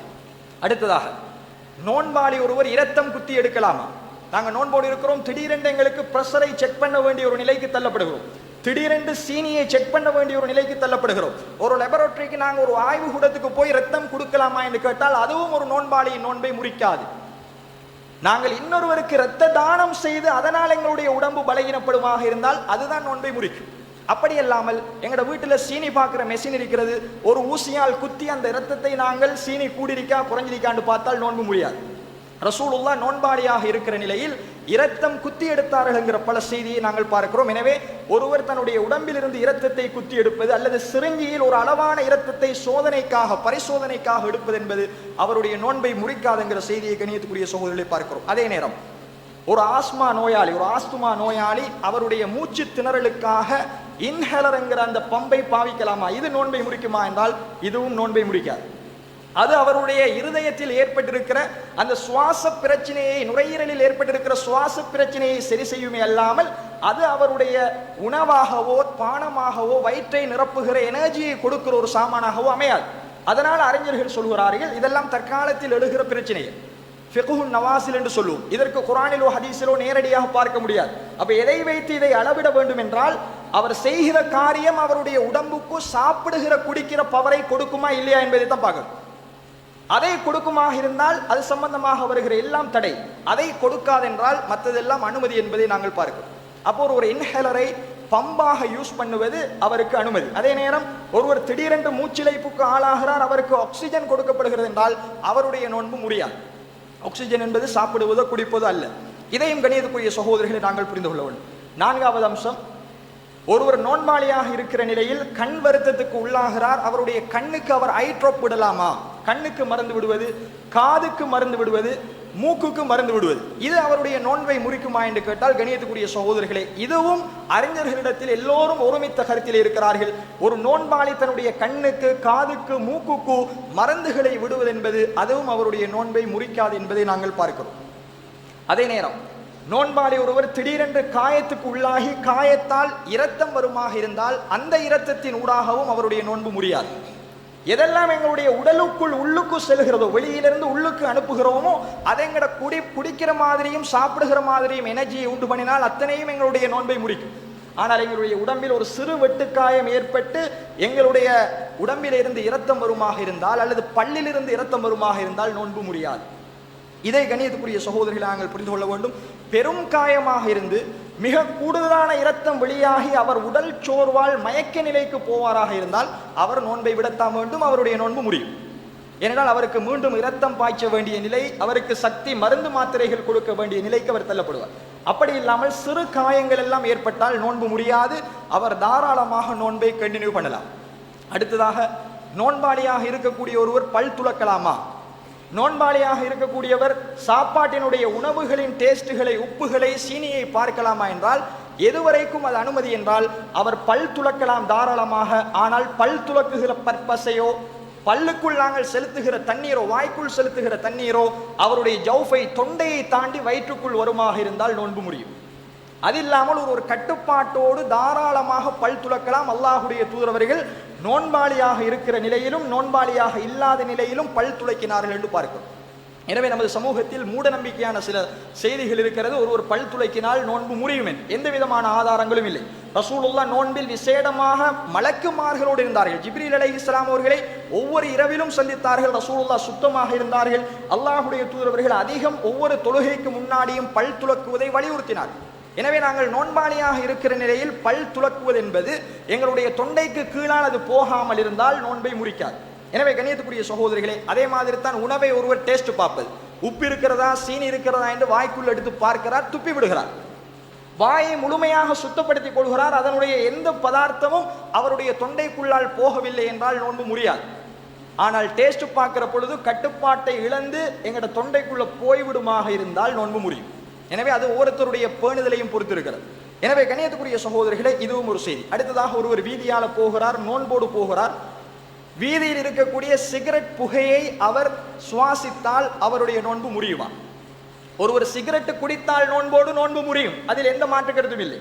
நோன்போடு இருக்கிற நிலையில் ஒருவர் சிகரெட் குடித்தால் அவருடைய நோன்பு முறியும், பீடி குடித்தால் அவருடைய நோன்பு முறியும். ஆனால் குடிக்கிற ஒருவருடைய புகையை நோன்பாளி ஒருவர் சுவாசித்தால் நோன்பு முறியுமா என்றால் அவருடைய நோன்பு முறியாது. இதையும் கணியத்துக்குரிய சகோதரர்களை நாங்கள் புரிய வேண்டும். அடுத்த பகுதி, நாங்கள் நோன்பாளியாக இருக்கிற நிலையில் சளியை விழுங்கலாமா? எங்களுடைய உடம்பில் இருந்தே உருவாகிற சளியை நாங்கள் காரி துப்பாமல் அதை விழுங்கினால் எங்களுடைய நோன்பு முறியுமா? அதே நேரம் சிலர் உமிழ்நீரை விழுங்குவது கூட நோன்பை முறியும் என்கிற அளவுக்கு மூட நம்பிக்கையில் இருப்பதை பார்க்கிறோம். இது எதுவும் எங்களுடைய நோன்பை முறிக்காது. சளி என்பது எங்களோட உடம்பில் விளைந்து எங்களுடைய உடம்புக்குள் போவது. ஆனால் ஒருவர் அதை காரி துப்புவதற்கு முயற்சிக்க வேண்டும். அவருக்கு துப்ப முடியாத ஒரு நிலை அல்லது தெரியாமல் விழுங்கி விட்டாராக இருந்தால் அது நோன்பை முறிக்காது. ஏனென்றால் அது வெளியே இருந்து உள்ளுக்கு போன சாமான் அல்ல, அது அவருடைய உடம்புக்குள் இருந்தே உள்ளுக்கு போனது. எனவே நாங்கள் உமிழ்நீரை விழுங்குவதோ சளியை விழுங்குவதோ கண்ணியத்துக்குரிய சகோதரர்களை, அல்லாஹ்வுடைய நடிகார்களை, எங்களுடைய நோன்பை முறிக்காதுங்கிற செய்தியை நாங்கள் புரிந்து கொள்வோம். எனவே இப்படி பல மசாலாக்கள் இருக்கிறது. அதில் சுருக்கமாக நமது சமூகத்தில் பேசப்படுகிற அம்சங்களை உங்களுக்கு ஞாபகப்படுத்தியிருக்கிறேன். எனவே என்னென்ன காரியங்கள் நோன்பை முறிக்கும், என்னென்ன காரியங்கள் நோன்பை முறிக்காது, என்னென்ன செயல்களில் ஈடுபடக்கூடியவர்கள் நோன்புக்கான பரிகாரத்தை நிறைவேற்ற வேண்டும் என்பதை நாங்கள் சுருக்கமாக பார்த்தோம். அடுத்ததாக கண்ணியத்துக்குரிய சகோதரர்களே, நோன்பு சம்பந்தமான இன்னும் சில சட்டங்களை சுருக்கமாக சொல்லலாம் என்று நினைக்கிறேன். அதில் முதலாவது, நோன்பு என்பது ஒருவர் ஃபஜ்ருடைய நேரத்திலே இருந்து சூரியன் மறையும் வரைக்கும் உண்ணாமலும் பருகாமலும் தன்னுடைய மனைவியோடு குடும்ப உறவில் ஈடுபடாமலும் தன்னை தடுத்துக் கொள்வது. இதுதான் நோன்புக்கான சுருக்கமான வரைவிலக்கணம். ஃபஜ்ரிலிருந்து சூரியன் மறையும் வரைக்கும் நாங்கள் உண்ணவும் கூடாது, பருகவும் கூடாது, மனைவியோடு கூடவும் கூடாது. இந்த நோன்பு என்கிற அம்சத்தை பொறுத்த வரைக்கும் அதை ஆரம்பிப்பதற்கும் முடிப்பதற்கும் இஸ்லாம் சில வழிகாட்டல்களை சொல்கிறது. நோன்பை நாங்கள் தொடங்குவதும் சஹர் செய்வதும், அதே நேரம் நோன்பை நாங்கள் திறப்பதற்கும் இஸ்லாம் அழகான வழிகாட்டல்களை எங்களுக்கு தந்திருப்பதை பார்க்கிறோம். அதுல முதலாவது கண்ணியத்துக்குரிய சகோதரர்களே, இந்த ரமலானுடைய மாதத்தின் ஆரம்ப நாட்களிலே நாங்கள் இருக்கிறோம். இந்த நேரத்தில் நாங்கள் ஒவ்வொரு நாளும் ரமலானுடைய சஹருக்கு நாங்கள் எழும்புகிற பொழுது நாங்கள் ரமலானுக்கான நீயத்தை வைத்துக் கொள்ள வேண்டும். இன்னமல் அமாலு பின்னியாத். ரசூலுல்லாஹி ஸல்லல்லாஹு அலைஹி வஸல்லம் சொன்னார்கள், எந்த அமலாக இருந்தாலும் அந்த அமலுக்கு நீயத்து இருக்கிறது. நீயத்து இல்லாமல் ஒரு அமல் ஏற்றுக்கொள்ளப்படாது. உங்களுடைய நீயத்துக்குத்தான் கூலி என்று அல்லாஹ்வுடைய தூதர் சொன்னார். எனவே தொழுகையானாலும், நோன்பானாலும், ஜகாத்தானாலும், ஹஜ்ஜானாலும், எந்த பிரார்த்தனையாக இருந்தாலும், எந்த இபாதத்தாக இருந்தாலும் நீயத் என்பது இஸ்லாத்தில் வலியுறுத்தப்பட்ட அம்சம். எனவே நாங்கள் ரமலானுடைய மாதத்தில் ஒவ்வொரு நாளும் நோன்புக்காக சஹருடைய வேளையில் எழும்புகிறோம், அல்லது இரவில் நான் நோன்பு நோக்க வேண்டும் என்கிற நீயத்தோடு நாங்கள் தூங்குகிறோம். இப்ப இவர் எப்படி நீயத்து வைக்க வேண்டும் என்கிற சட்டத்தையும் கண்ணியத்துக்குரிய சகோதரர்களை நாங்கள் புரியணும். நீயத் என்றால் அரபு வாசகத்துக்கு தமிழ் கருத்து எண்ணம் கொள்ளுதல். நீயத் என்கிற தமிழ் வாசகமே ஒருவர் சொல்கிறார், நான் இந்த வருடம் ஹஜ்ஜு செய்வதற்காக ஒரு நீயத்து வைத்திருக்கிறேன் என்றால் உள்ளத்தில் ஹஜ்ஜு செய்கிற எண்ணத்தை வைத்திருக்கிறேன் என்பது அர்த்தம். ஒருவர் சொல்லுகிறார், நான் நாளைக்கு ஒரு ஏழைக்கு உணவளிப்பதற்கு அல்லது ஒரு மாட்டை அறுத்து குர்பான் கொடுப்பதற்கு நீயத்து வைத்திருக்கிறேன் என்றால் அதை நாங்கள் எப்படி புரிந்து கொள்கிறோம்? ஒருவர் நாளைக்கு மாடறுக்க உணவளிப்பதற்கு உள்ளத்தில் எண்ணம் கொண்டிருக்கிறார். அப்ப நீயத் என்கிற அரபு வாசகத்துக்கு கருத்தே ஒருவர் உள்ளத்தில் எண்ணுதல், அதுதான் நீயத். அப்ப நாங்கள் நோன்பு நோற்பதற்காக எழும்புகிறோம், அல்லாஹுக்காக நோன்பு பிடிக்கிறேன் என்று ஒருவர் நீயத்து வைத்தால் அது மட்டும் அவருக்கு போதுமானது. அதே நேரம் நாளைக்கு நோன்பு பிடிக்க வேண்டும் என்று ஒருவர் தூங்குகிறார், சஹருக்கு எழும்பல்ல, சுபஹுடைய பாங்கு சொன்னதற்கு பிறகுதான் அவர் எழும்புகிறார் என்றால் அவருடைய நீயத்து இரவுள் வைத்தது போதுமானது. அவருடைய நோன்பை கண்டினியூ பண்ணலாம், அவருடைய நோன்பு முடியாது, நோன்பு ஏற்றுக்கொள்ளப்படாமல் போகாது. அப்ப இரவில் வைத்த நீயத்து கூட கண்ணியத்துக்குரிய சகோதரர்களை, அவர் தூங்காத நிலையில் காலை பொழுதை அடைந்தாலும், தூங்கி சஹருக்கு எழும்பாமல் காலை பொழுதை அடைந்தாலும் அவருடைய நோன்பு கூடும் என்பதை நாங்கள் பார்க்கிறோம். எனவே நீயத் என்பது உள்ளத்தில் இருக்க வேண்டும். ஆனால் நமது சமூகத்தில் ஒரு நீயத்து ரமலானுடைய மாதத்தில் விசேடமாக பள்ளிவாசல்களில் சொல்லிக் கொடுக்கப்படும். நவைத்து சௌமகதின் அன்னதாயி ஃபர்லி ரமலான ஹாதிஹி சனத்தில் இல்லாஹி தாலா. இந்த வருடத்து ஃபர்லான ரமலான் மாதத்து நோன்பை அதாவாக நாளை பிடிக்க, அல்லாஹுக்காக பிடிக்க நீயத்து வைக்கிறேன் என்பது அதனுடைய கருத்து. இதை வாயால் மொழிவார்கள், பள்ளிவாசலில் சொல்லிக் கொடுப்பார்கள். நாமெல்லாம் சிறு பிள்ளைகளாக இருக்கிற பொழுது எங்களுடைய தந்தைகள் இன்னும் அந்த துவாக்களை சொல்லித் தருவதை நாங்கள் பார்க்கிறோம். நீயத்து வைங்க நோம்புக்கு, நவைத்து சௌமகதின் அன்னதாயி ஃபர்லி ரமலான ஹாதிஹி சனத்தில் இல்லாஹி தாலா என்கிற நீயத்தை நாங்கள் மொழிவோம். கண்ணியத்துக்குரிய சகோதரர்களே, அல்லாஹ் நேரடியார்கள், இப்படி ஒரு வாசகம் கொண்ட நீயத்து குர்ஆனிலும் ஹதீஸிலும் எங்காவது ரசூலுல்லாவாலோ அல்லாஹ்வாலோ வழிகாட்டப்பட்டிருக்கிறதா என்றால் ஒரு பலகீனமான ஹதீஸில் கூட இப்படியான வாசகங்களை கொண்ட ஒரு நீயத்தை காண முடியாது. ரசூலுல்லாஹி ஸல்லல்லாஹு அலைஹி வஸல்லம் அவர்கள் 9 வருடம் நோன்பு நோட்டார்கள், கடமையான நோன்பு. அதே நேரம் சுன்னத்தான நோன்பு ஆஷுராவுடைய நோன்பு ரமலானுக்கு முந்தி ரசூலுல்லாஹ் மக்காவிலும் நோட்டார்கள், மதீனாவிலும் நோட்டார்கள். எந்த நோன்பிலும் அல்லாஹுடைய தூதர்வர்கள் இந்த நவைத்து சௌமகதின் என்கிற இந்த நியத்தை வைத்து நோன்பு பிடித்தார்கள், வாயால் மொழிந்தார்கள் என்பதற்கு எந்த விதமான ஆதாரங்களும் இல்லை, ஒரு ஹதீஸ் கூட இல்லை. எனவே கண்ணியத்துக்குரிய சகோதரர்களே, வாயால், அதனாலதான் அறிஞர்கள் சொன்னார்கள் அத்தலஃபுது பின் நிய்யத்தி பித்ஆ, நியத்தை உள்ளத்தால் எண்ணாமல் வாயால் மொழிவது என்பது பித்அத் என்று சொன்னார். மார்க்கத்தில் இல்லாத அம்சம். நியத் என்பது உள்ளத்தோடு சம்பந்தப்பட்டது. ஒருவர் தொழுகைக்கு போகிறார் என்றால் நான் சுபஹ் தொழுகைக்கு போகிறேன் என்று போய் தக்பீரை கட்டினாலே அவருடைய நியத்து போதும். அதுவல்லாமல் உசல்லி, சலாத்தல் ஜமாஅத்தி, சலாத்து சுபஹி என்று ஒரு வாயால் நியத்தை மொழிவாராக இருந்தால் அது எந்த இபாதத்தாக இருந்தாலும் அது தடுக்கப்பட்டிருக்கிறது. ரெண்டு இபாதத்தை தவிர, ஒன்று உம்ரா, இன்னொன்று ஹஜ். இந்த ரெண்டுக்கும் தான் ரசூலுல்லாஹி ஸல்லல்லாஹு அலைஹி வஸல்லம் அவர்கள் நியத்தை வாயால் முடியுமாறு சொன்னார்கள். லப்பைக உம்ரத்தன் லப்பைக ஹஜ்ஜன். உம்ராவுக்கு ஹஜ்ஜுக்கு போனாக்களுக்கு தெரியும், நாங்கள் இஹ்ராத்தை அணிந்து விட்டு யா அல்லாஹ் உனக்காக உம்ரா செய்கிறேன் அல்லது ஹஜ் செய்கிறேன், அல்லது லப்பைக உம்ரத்தன் வ ஹஜ்ஜன் ரெண்டையும் சேர்த்து செய்வராக இருந்தால் நான் உம்ராவையும் ஹஜ்ஜையும் கொண்டு உனக்காக தல்பியா சொல்கிறேன் என்பதை நாங்கள் வாயால் முடியும். இந்த ரெண்டு இபாதத்துக்களும் தவிர்த்து வேறு எந்த இபாதத்துக்களிலும் அல்லாஹுடைய தூதரவர்கள் நியத்தை வாயால் மொழிந்தார்கள் என்பதற்கு எந்த ஆதாரமும் இல்லை. எனவே கண்ணியத்துக்குரிய சகோதரர்களே, அல்லாஹுடைய நடிகார்களே, இப்படியான பின்னாடி உருவாக்கப்பட்ட குர்ஆன் ஹதீஸில் இல்லாத செய்திகளை எல்லாம் நாங்கள் புறந்தள்ளி அல்லாஹுக்காக நோன்பு நோக்கிறேன் என்கிற நியத்தோடு ஒருவர் நோன்பை ஆரம்பிப்பாராக இருந்தால் அந்த நியத்தை அவருடைய நோன்பு கடைசி வரைக்கும் செல்லுபடியாக ஆகுவதற்கு காரணமாக அமையும். எனவே கண்ணியத்துக்குரிய சகோதரர்களே, இது நியத்து சம்பந்தமாக இஸ்லாம் எங்களுக்கு சொல்கிற மிக முக்கியமான வழிகாட்டல். எனவே இவைகளை புரிந்து எங்களுடைய நோன்பை நல்ல நோன்பாக, அல்லாஹ் விரும்புகிற நோன்பாக, அல்லாஹ்விடத்தில் ஏற்றுக்கொள்ளப்படுகிற நோன்பாக அமைத்துக் கொள்ள எல்லாம் வல்ல அல்லாஹ் ரப்பல் ஆலமீன் எனக்கும் உங்களுக்கும் துணை புரிவானாக. வ ஆகிரு தஅவானா அல்ஹம்துலில்லாஹி ரப்பில் ஆலமீன்.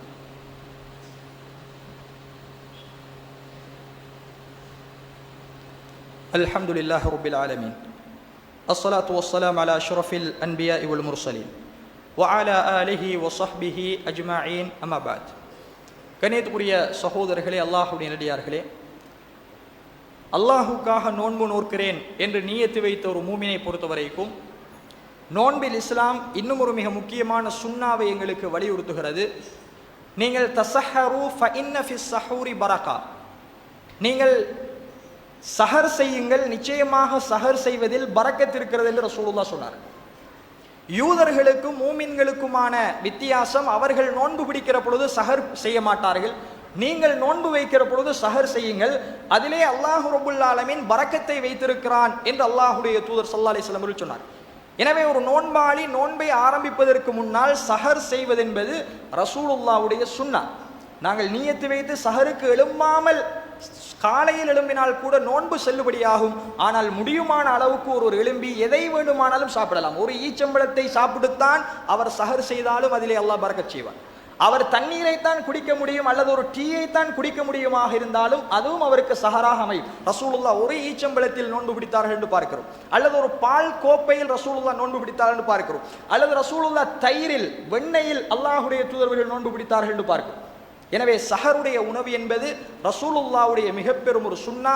அதிலே அல்லாஹ் பரக்கத் வைத்திருக்கிறான். அது குறைவாக இருந்தாலும் நாங்கள் நோன்பு திறக்கும் வரைக்கும் அல்லாஹுடைய பரக்கத் அதிலே இருக்கும். எனவே கண்ணியத்துக்குரிய சகோதரர்களே, சஹர் செய்வது மிக முக்கியமானது.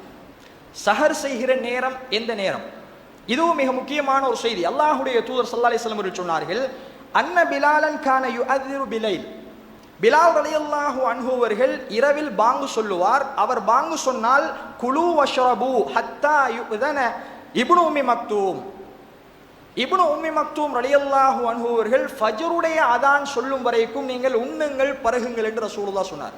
அப்ப பிலால் ரலியல்லாஹு அன்ஹு அவர்கள் சஹாபாக்களிடத்தில் சஹருடைய நேரத்தை அறிவிப்பு செய்வதற்காக சஹருடைய அதான் சொன்னார்.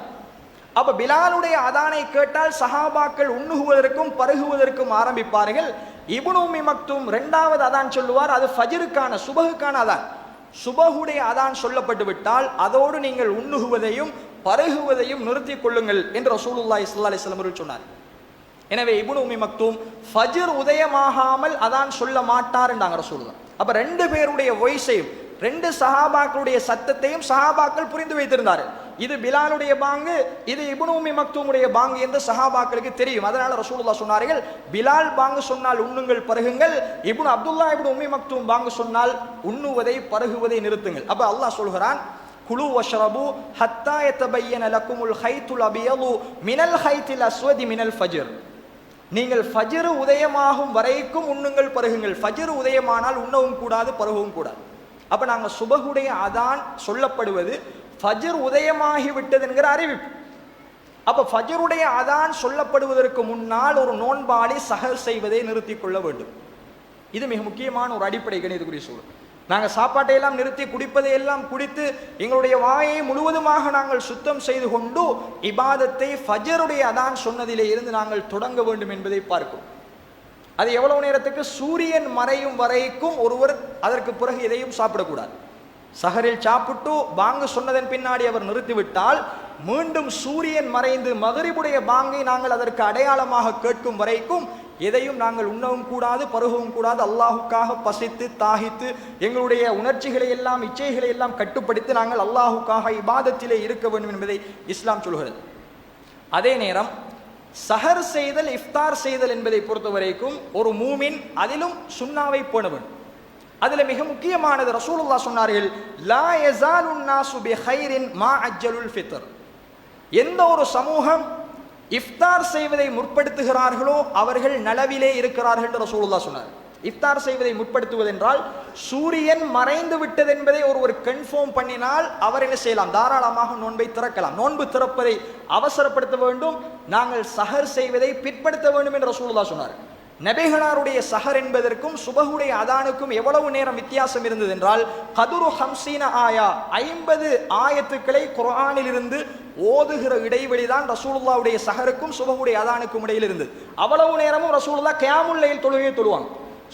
சுபஹுக்கு நெருக்கமாக அந்த இரவு தொழுகையை கொண்டு போய் முடித்துவிட்டு 50 வசனங்கள் ஓதுகிற இடைவெளியில் ஆக குறைந்தது ஒரு 15-20 நிமிடம் இருக்கும் பொழுதுதான் ரசூலுல்லாஹ் சஹர் செய்வார். அப்ப நாங்க சஹரை பிற்படுத்த வேண்டும். அதுவரைக்கும் தொழுகையிலும் இபாதத்திலும் ஈடுபட்டு விட்டு நாங்கள் சஹரை பிற்படுத்துவதும், அதே நேரம் சூரியன் மறைந்து விட்டது என்பதை உறுதிப்படுத்தி ஒருவர் இஃப்தார் செய்வதும் அவருக்கு கணியத்துக்குரிய சகோதரர்களே மிக பெரும் ஒரு சுன்னா. ஆனால் சூரியன் மறைந்து விட்டது என்பதை உறுதிப்படுத்தாமல் சூரியன் மறைவதற்கு முன்னால் ஒருவர் துறப்பாராக இருந்தால் அவருடைய நோன்பு இடையில முறிஞ்சிடும். அப்ப அதுக்குத்தான் அறிஞர்கள் பேணுதலுக்கு சொன்னார்கள், மகரிபுடைய அதானை கேட்டால் நீங்க நோன்பு துறங்கள். அப்ப மகரிபுடைய அதான் என்பது சூரியன் மறையாமல் சொல்லப்படாது.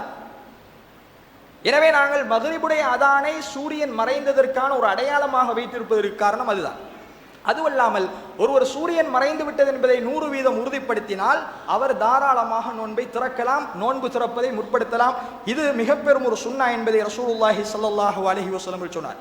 எனவே கண்ணியத்துக்குரிய சகோதரர்களே, அதே மாதிரி நோன்பு திறக்கிற பொழுது ஸ்பெஷலாக ஏதாவது துஆ இருக்கிறதா? ذهبالظمأ وابتلت العروق وثبت الأجر إن شاء الله அல்லது اللهم لك الحمد எல்லாம் பல துஆக்கள் நோன்பு திறக்கிற பொழுது எங்களுக்கு தருகிற துண்டு பிரசுரங்களில் அல்லது பள்ளிவாசல்களுடைய விளம்பர பலகைகளில் அல்லது ஃபேஸ்புக்ல இன்ஸ்டாகிராம்ல எல்லாம் போடப்பட்டிருப்பதை பார்க்கிறோம். நோன்பு திறப்பது சம்பந்தமாக ரசூலுல்லாஹி ஸல்லல்லாஹு அலைஹி வஸல்லம் அவர்கள் இன்ன துஆவை ஓதி நோன்பு திறந்தார்கள் என்று வரக்கூடிய எல்லா செய்திகளும் பலகீனம். ஒரு செய்தி கூட ஆதாரபூர்வமான செய்தி இல்லை. இந்த ذهبالظمأ என்கிற செய்தி உட்பட அல்லாஹும்ம லக்க சும்து என்கிற செய்தி உட்பட இன்னும் பல செய்திகள் இருக்கிறது. எல்லா செய்திகளும் பலகீனம். அறிவிப்பாளர் வரிசையில் ரசூலுல்லாஹ் சொல்லாத துஆக்களாக ஹதீதுகளில் இடம்பெற்றிருக்கிறது. எதற்கும் ஆதாரம் இல்லை. எனவே ஒருவர் நோன்பு திறக்கிற பொழுது என்ன துஆவை கொண்டு நோன்பு திறக்க வேண்டும் என்றால் பிஸ்மில்லா என்று சாப்பிட்டால் போதுமானது. அதுதான் ரசூலுல்லாஹ் சொன்னார். அது எல்லா சாப்பாட்டுக்கும் அதுதான் பொதுவானது.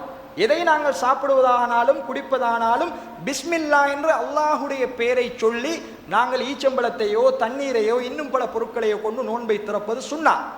எனவே நோன்பு திறக்கிற பொழுது ஒருவர் பிஸ்மி சொல்ல வேண்டும். அதுதான் ரசூலுல்லாஹி ஸல்லல்லாஹு அலைஹி வஸல்லம் அவர்களுடைய சுன்னாவாக இருக்கிறது என்பதை கண்ணியத்துக்குரிய சகோதரரை பார்க்கிறோம். எனவே இவ்வளவு அம்சங்களும் ரமலானுடைய மாதத்தில் கடமையாக்கப்பட்டிருக்கிற இந்த கடமையான நோன்புக்கு இஸ்லாம் சொல்லக்கூடிய சட்டங்களை சுருக்கமாக இந்த ஹுத்பா பிரசங்கத்தில் உங்களுக்கு சொல்லியிருக்கிறேன்.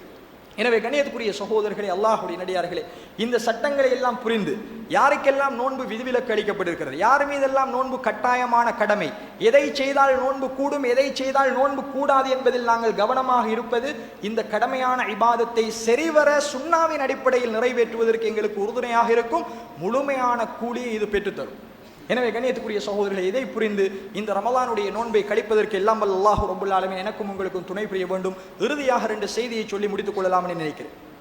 முதலாவது செய்தி, கண்ணியத்துக்குரிய சகோதரர்களே, இந்த ரமலானுடைய மாதம் எங்களை எந்த விதமான சிக்கல்களும் பிரச்சனைகளும் இல்லாமல் மன நிம்மதியாக வந்தடைந்திருக்கிறது. கடந்த ரமலானுகளை போல் இல்லாமல் இந்த ரமலானுடைய மாதத்தை நாங்கள் சந்தோஷமாக வரவேற்று சந்தோஷமாக நோன்பு நோற்று சந்தோஷமாக பல பயான் நிகழ்ச்சிகள் பள்ளிவாசல்களில் நடத்தப்பட்டு சந்தோஷமாக ரமலானுடைய நோன்பை நோற்று அல்லாஹுடைய மாளிகையில் ஒன்று கொள்கிறோம்.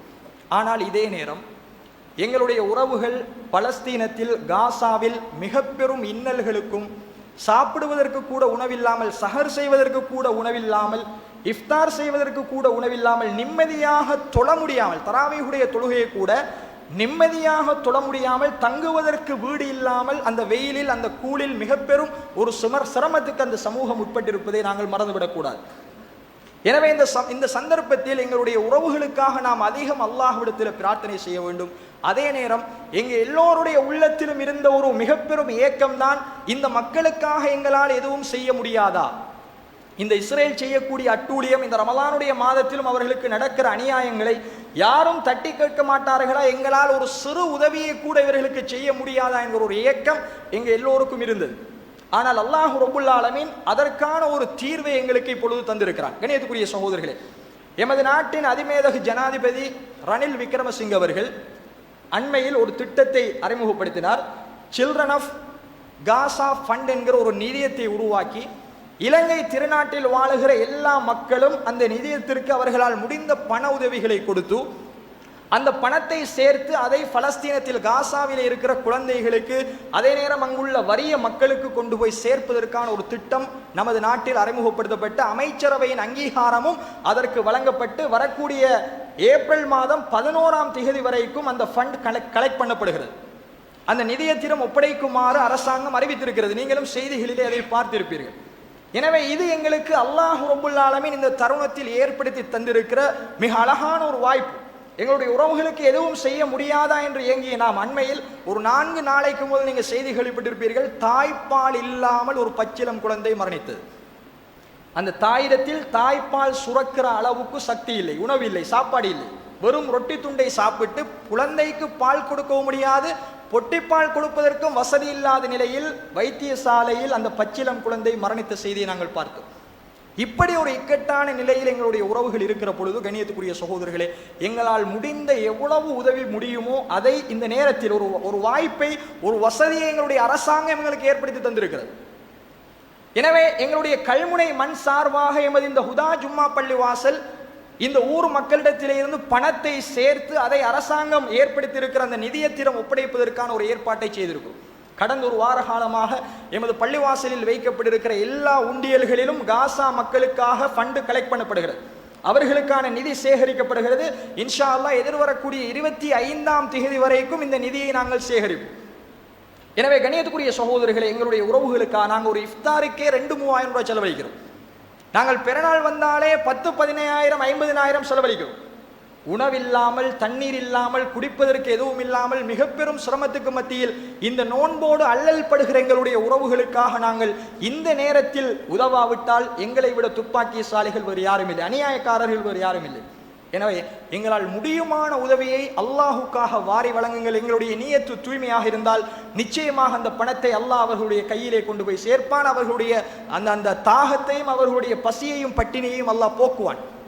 எனவே கண்ணியத்துக்குரிய சகோதரர்களே, வருகிற 25ஆம் தேதி வரைக்கும் நமது பள்ளிவாசலில் நீங்கள் அந்த பணத்தை கொண்டு வந்து வைக்கப்பட்டிருக்கிற உண்டியல்களிலே போடலாம். அதை நாம் சேர்த்து இன்ஷா அல்லாஹ் ஜனாதிபதியால் ஏற்படுத்தப்பட்டிருக்கிற சில்ட்ரன் ஆஃப் காசா ஃபண்ட் என்கிற அந்த நிதியத்திற்கு அந்த பணத்தை அனுப்பி வைப்போம். அது முழு இலங்கையிலும் திரட்டப்பட்டு இன்ஷா அல்லாஹ் அந்த காசா மக்களை கொண்டு போய் அது சேர வேண்டும் என்று நானும் நீங்களும் பிரார்த்தனை செய்வோம். இது முதலாவது செய்தி. இரண்டாவதாக கண்ணியத்துக்குரிய சகோதரர்களே, கடந்த ரமலானை போல் தௌரத்து ரமலான் என்கிற மாணவர்களுக்கான செயலமர்வு நிகழ்ச்சி நமது பள்ளிவாசலில் ஏற்பாடு செய்யப்பட்டிருக்கிறது. கடந்த ரமலானில் கிட்டத்தட்ட 60க்கும் மேற்பட்ட மாணவர்களை நாங்கள் ரமலானில் எடுத்து அவர்களுக்கான மார்க்க நிகழ்ச்சிகளை நடத்தினோம். ஃபிக்ஹ் வகுப்பு, அகீதா வகுப்பு, தஃப்சீர் வகுப்பு, குர்ஆன் ஓத தெரியாதவர்களுக்கு குர்ஆனை ஓத வைத்தல், தஜ்வீத்தை படிப்பித்தல், ரசூலுல்லாஹ்வுடைய வாழ்க்கை வரலாறுகளை சொல்லுதல் என்ற அந்த மக்களை, அந்த மாணவர்களை ஒரு அழகான ஒரு வழிநடத்தலை அவர்களுக்கு செய்து இறுதியில் அவர்களுக்கான ஷஹாதாக்கள், பரிசளிப்பு நிகழ்ச்சிகள் எல்லாம் நடந்தது உங்களுக்கு தெரியும். அதே மாதிரி இந்த ரமலானிலும் தௌரத்து ரமலான் மாணவர்களுக்கான செயலமர்வு நிகழ்ச்சி நமது பள்ளிவாசலில் ஏற்பாடு செய்யப்பட்டிருக்கிறது. எதிர்வரக்கூடிய திங்கட்கிழமை அவர்களுக்கான பாடங்கள் ஆரம்பிக்கப்பட்டிருக்கிறது. தகுதி வாய்ந்த முக்கியமான உலமாக்களை கொண்டு அந்த பாடங்கள் தொடராக 10 நாட்கள் நமது பள்ளிவாசல்களில் வெள்ளிக்கிழமை தவிர்த்து நடத்தப்படும். எனவே அதற்கான பதிவுகள் இன்றைய தினம் ஜும்மாவுக்கு பிறகு நமது பள்ளிவாசல் இடம்பெற இருக்கிறது. ஸ்காலர்ஷிப் 5ஆம் ஆண்டிலே இருந்து ஏஎல் படிக்கிற மாணவர்கள், ஆண் மாணவர்களை நீங்கள் இந்த வகுப்பில் இந்த செயலமர்வுல சேர்க்கலாம். உங்களுடைய குழந்தைகள், உங்களுடைய தங்கையின் குழந்தைகள், உங்களுடைய உறவினர்கள் யாராக இருந்தாலும் அவர்களை அனுப்புங்கள். ஏனென்றால் குழந்தைகள் இருக்கிற விதம் நம்ம எல்லோருக்குமே தெரியும். அவர்களை ஆன்மீக சூழலில் பள்ளிவாசலோடு மார்க்கத்தோடு அவர்களை வளர்ப்பது என்பது மிக பெரும் ஒரு சிரமத்தில் இருக்கிறோம். எனவே அதற்கு உகந்த காலம் ரமலானுடைய மாதம். ஒவ்வொரு நாளும் லுஹருடைய தொழுகையிலிருந்து அசர் வரைக்கும் அவர்களுக்கான பாடங்கள் நடத்தப்படும். எனவே கணியத்துக்குரிய சகோதரர்கள், எதிர்வருகிற திங்கட்கிழமை அவர்களுக்கான வகுப்பு ஆரம்பிக்கப்பட இருப்பதனால் அவர்களுக்கான பதிவுகளை நீங்கள் வெளியில் இன்று பெயர் பட்டியல் போடப்பட்டிருக்கிறது. அதில் உங்களுடைய பெயர்களையும் மாணவனையும் அவருடைய வயசையும் உங்களுடைய தொலைபேசி இலக்கத்தையும் பதிவு செய்துவிட்டு செல்லுங்கள். எல்லாம் வல்ல அல்லாஹ் ரப்புல் ஆலமீன் என்னையும் உங்களையும் இந்த ரமலானுடைய மாதத்தில் பொருந்திக் கொண்டு எங்களுடைய இபாதத்துகளை அல்லாஹ் அங்கீகரித்து முழு கூலியையும் எனக்கும் உங்களுக்கும் வழங்கி அருள் புரிவானாக என்று கேட்டு முடித்துக் கொள்கிறேன். வ ஆகிரு தஅவானா அல்ஹம்துலில்லாஹி ரப்பில் ஆலமீன்.